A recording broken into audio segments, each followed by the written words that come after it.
నమస్కారం ETV news కు స్వాగతం ముందుగా ప్రధాన అంశాలు వనతారాలో సరదాగా గడిపిన ప్రధాని మోదీ పులి సింహం పిల్లలతో ఆట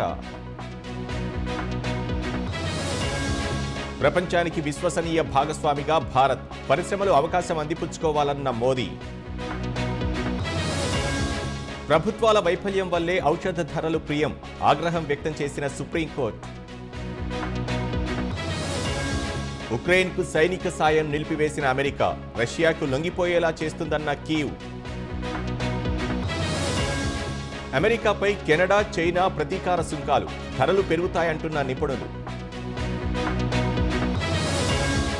2050 నాటికి 44 కోట్ల మందికి అధిక బరువు భారత్పై లాన్సెట్ జర్నల్ అంచనా సెర్బియా పార్లమెంట్లో స్మోక్ బాంబులు 3 ఎంపీలకు గాయాలు